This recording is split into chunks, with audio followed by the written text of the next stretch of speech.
welcome to our first webinar for VUMA Network, and today we'll be discussing Q1 2020 and some of the new features that we've packed into VUMA Network. Today I'm Miguel Coelho, a ventilation engineer and business development manager, and co-hosting with me on the webinar is Hendrik Botma, our CTO. Say hello, Hendrik. Hi guys. So just a reminder, the full version of VUMA is available for download for free from VUMA3D.com. You just look for that orange link as you see on the right of your screen. Here are some of the features we'll be discussing between Hendrik and myself, and there'll be time for questions at the end of the webinar. If you want to ask any questions during the webinar, in the top right you can click on the chat column and send us any questions, and we'll try and get to them at the end of or even during and at the end of the webinar.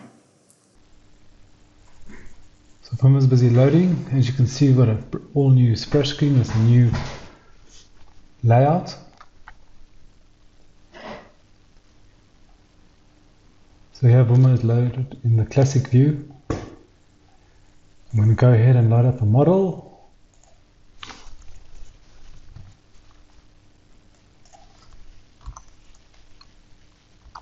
The typical block cave mine been loaded. One of the new features that we've added to VUMA Q1 2020 is your ability to change themes. And in order to change your theme, you go under Display, Configure, and in the bottom right of the form you have three options: Default, which is the current theme loaded, VUMA Light, and VUMA Dark. I'm going to go ahead and load the dark theme. Click, and as you can see, VUMA has switched over to dark. Dark themes have become very popular in recent months. All our apps and Windows and your cell phone have the ability to switch apps into the dark theme, and VUMA also has now added that ability. You'll see when you hint, all your text is now displayed in white, and all the tabs you see display different, still display the same tools, just with white text. I have a question from Julius.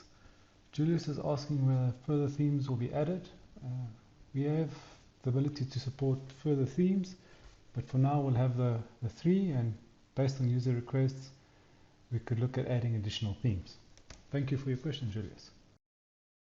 Our hints panel, as well as one on the right called the settings. We'll start off by discussing the hint panels. The hint panels contain a mixture of input and output data, and it updates as you hover over certain branches. The hints can be, as in previous versions, edited to only display what you want to see. In order to edit it in this new version, you'll click on this top icon over here, the Customize button, and you can remove or add certain values. You can also make use of the quick setting. In this case, I'm only interested in the input values. You can do similar customization on node hints, what ifs, as well as the graphs that can appear. So as you move over there, you'll see updated values. If you move over, for instance, a fan, the fan curve will appear there.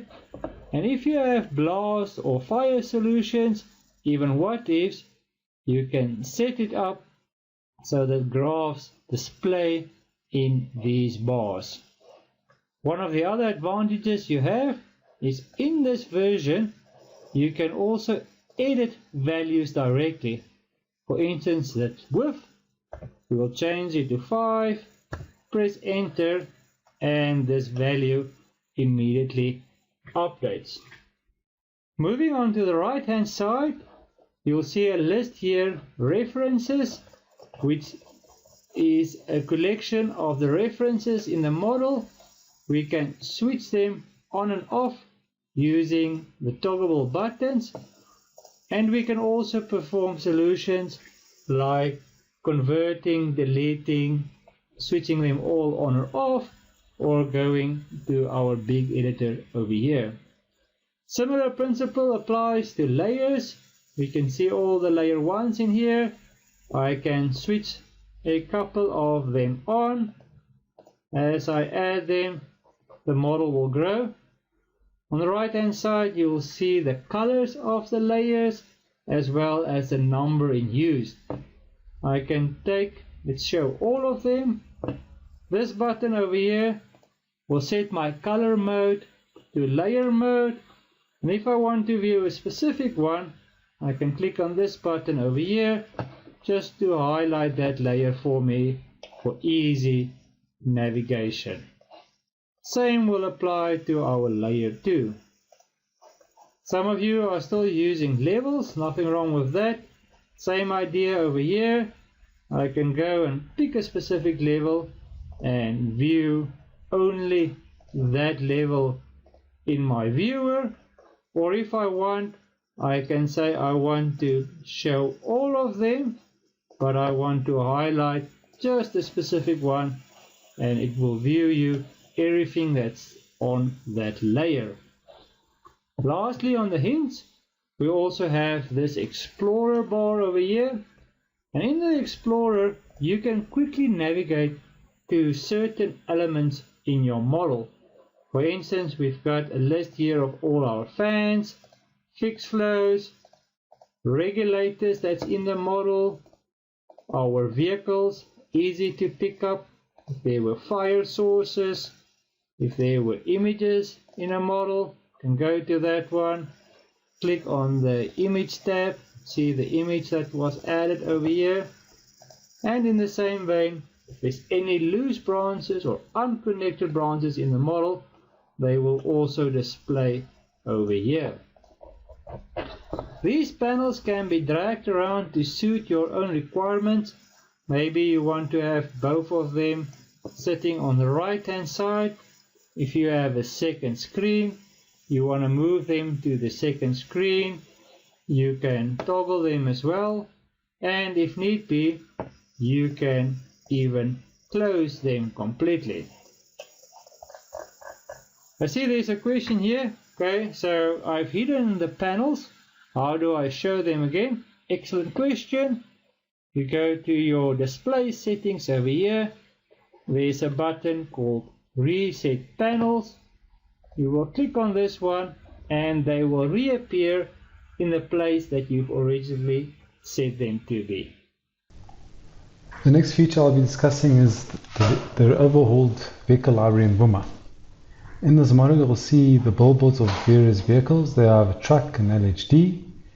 And in the hints panel for that branch you can actually see there's a Bell truck that's producing 306 kilowatts of heat. So where would I add vehicles to my library? So under libraries, vehicles, your vehicle form pops up. Here you see a list. You can make the list bigger by dragging this bar down. You can see the complete list. I can click through the vehicles.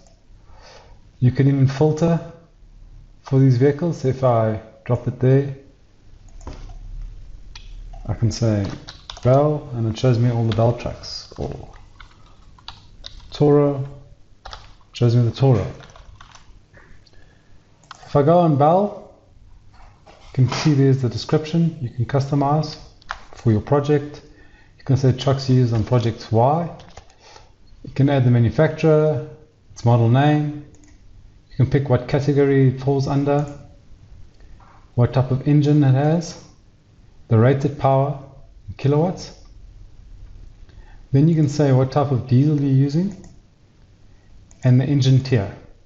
Using these values we pre-populate the MSHA rating and the diesel particulates that is expected to be generated. This assists you later in your DPM solutions. Okay, once you're done, you can just say update vehicle, and your vehicle information is updated. Let's say you wanted to add a new vehicle, you would click new, you would say webinar vehicle, VUMA 123. I'm going to call it a LHD diesel, does 250 kilowatts rated, less than 50, and it's a tier 4. And there you'll see your diesel DPM value has changed, and your insure rating is there. Inserted, you say save, you say OK, and if you go to the list, there it is now. Okay. If you know you have vehicles in a model that you previously created, you can go fetch them from that specific VUMA model. We also have a global library that we populate. Alternatively, you might have created a local library within your company. If I go edit the branch now, you double click to edit, and I click on thermo, go to the vehicles tab, you'll actually see there's my vehicle that I've added. Click the drop down, I'll say the number of units is 1. And here you can pick the usage. Typically for an LHD we would use average usage. So it takes the 250 kilowatt, multiplies it by 1.5, and that's how much heat would be added to the simulation for that branch. Okay, great. Let me check some questions. Oh, here's a good question from Yaku. He's asking, what happens to vehicles created in the old vehicle library and you open the model in the new version of VUMA? So automatically during the opening process, VUMA converts the vehicles in the old vehicle library to the new vehicle library, and then is saved with the new file format. So no effort required from your side. We've done all the hard work for you. Thanks for the question, Yok. Next up, we will be discussing some of the features and improvements to the fan library. So we go to the fan library. You will notice that we've split it into 3 sections over here: basic, advanced, as well as a tech sheet. On the basic side, you enter the values as you would have done normally: the reference densities, the speeds, the applications, and the type. And on the advanced side, which is new, you can now also add an EVASA outlet area or an outlet diameter. New as well is the ability to define the transmission type, motor efficiencies, rated power, purchasing cost, as well as a maintenance cost, which can either be cents per kilowatt hour or a percentage of the overall purchase cost. These will come into play if you do your planning, the financial planning. Also, what is important to note is the fact that we now allow you to enter either a static pressure curve or a total pressure curve. Okay, so how does this work? Just going to cancel this, and we're going to be creating a quick new fan. When creating a new fan, you can either do it via the grid or the table that sits over here, or as in the past, using the fan digitizer. We're going to do one from an image or a PDF. You start off by loading either a PDF or an image. I'll just take this example over here, and you start off by setting up your values. So we'll give it a name. This is our webinar fan. The first curve will be called curve number 1. And you look on your graph, what's the minimum pressures, volumes, maximum, etc. So starting off here on a 0, going all the way to 1800. In terms of volume, this specific one starts on 17 and it goes all the way to 41. Power, I saw in the spec sheet, was 110 kilowatt, doing the standard 1440 RPM. If you have efficiency or power, you can look at the graph and fill those in as well. In this specific graph, we will be doing power. So if I look at the graph over here, power curve starts on 30, goes to 60. Okay, the very next step is important. You have to know, am I adding a static pressure curve or a total pressure curve? In this case, we have them both. We just need to make sure that we are on the right tab before we start adding them.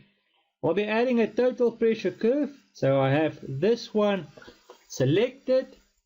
I then proceed to mark the points on the graph. Okay, and as before, you need to have a minimum of 3. We'll just do 6 over here. Okay, so we've added the pressures and the quantities. I now want to proceed to add the power. So I'll go to the power tab over here. Just a warning that I must set up my points. So I've defined as 30 and 60. I plot one over there, plot one over there. I did the TP one, so I follow these green lines, add them to the corresponding points on the graph. One there, one there, one there. Once I'm done, I can add this new fan to the library, click on OK, and my webinar fan is now here. I can also add a second curve to this one. To do this, I can either do it through the digitizer or by clicking on this plus icon next to the curve. I will do it this way. Curve number 2, click on OK, and then because the original curve was total pressure, this one will also be total pressure. So I'm just gonna take a few guess values over here. 100 at 100 doing 65, 110 at 90, 70. Values don't really make sense, but just to get the idea, 80, 65. Okay, so now we've added a second curve to our webinar fan. We save this, we click OK, and then if we go to any fan in our network, I'll select one of these, edit it, I choose from the list here, I can choose my webinar fan, and I can either do curve number 1 or I can do curve number 2, whatever is the requirement. Okay, there was a question I see, when VUMA solves, which of the curves does it use? Good question. The answer is VUMA will always make use of the static pressure curve when solving. So if you have added a total pressure curve, you need to specify the vase sizes so that the dynamic pressure range can be calculated in order to get to your SP curve, which is then used for solving, and you'll see your operating point plotted on the SP curve. And I'll take you through the updated reporter, which now includes filtering. So the reporter can be accessed from the Home tab via the dashboard, which is the stack of books, in the quick access menu, or if you know the shortcuts, F2. So I'm going to open the reporter, it loads. You can, if you double click at the top, it will maximize it, or you could use the maximize button. And what you'll notice is all the details of every branch and control manager is inside this reporter. It's broken up into 3 sections: the input, which is all the inputs you've used in your model, the output, which is the results of the simulation, and the summary for the various branch types. So if I click on global statistics, you'll see that there's 18,000 tons being produced from the developments, and your mean rock breaking depth is 1,552 meters. Here you can see the heat loads in the model per branch type. What makes this particularly useful is when you start interrogating your model. especially on the input side. So I'm going to go to tunnels. It's going to launch that component, and now you'll see the different fields of the inputs. What I'm going to do now is I'm going to now filter it according to friction factor. So you take the friction factor heading, you drop it there where it says drop column, let it go, and now you see that there are 4 different types of friction factors used in the model. So now you can go click on the drop down for 0.01 and see which branches are under that, fall under that friction factor. You can go check what's under 0037, and from there you could notice, oh, maybe the ages are wrong. If I click on the first row, keep in shift, and you click on the last row, it highlights all of them.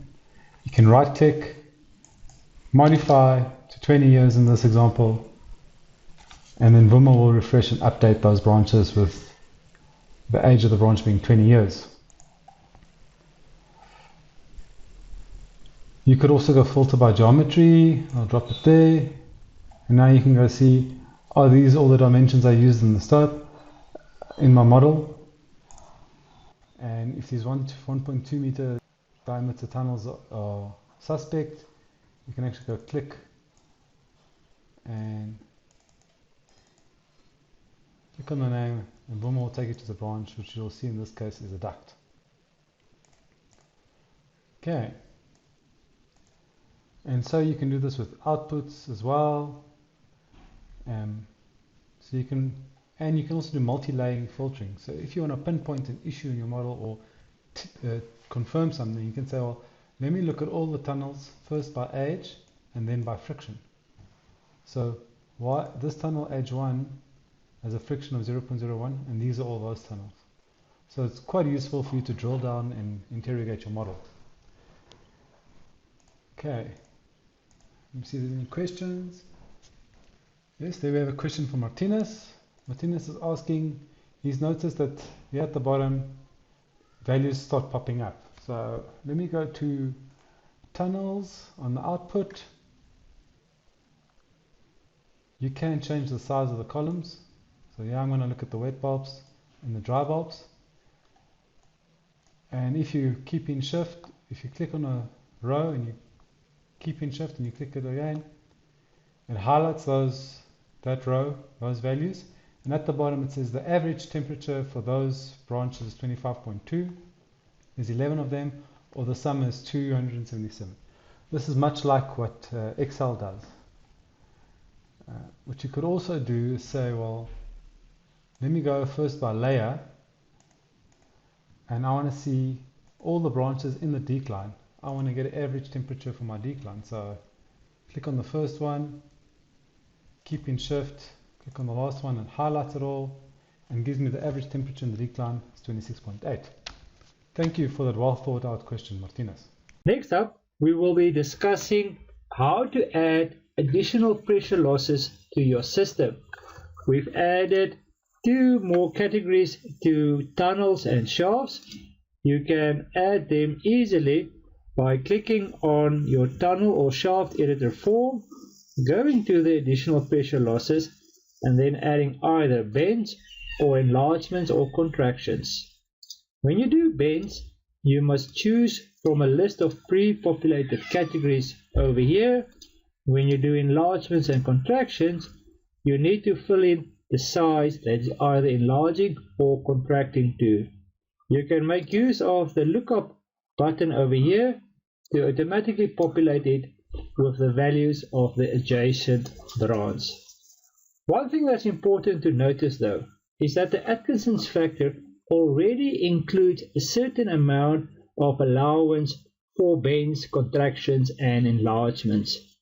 If you go and add these, you must adjust your K factor, otherwise you might be adding too high a shock loss value. As with the rest of the values, you can go to the reporter, and under the inputs part you will notice all of the contractions and enlargements that you've added to the system, and you can even edit them from there. Well, thank you guys for tuning into our very first webinar episode. Just to repeat what Miguel said in the beginning, VUMA is free, so please go and grab and install your free copy right away. You can also follow us on LinkedIn and Facebook. Just search for VUMA 3D. Otherwise, you can always question or email us any questions to info@vuma3d.com. We'll be moving over to the Q&A section next.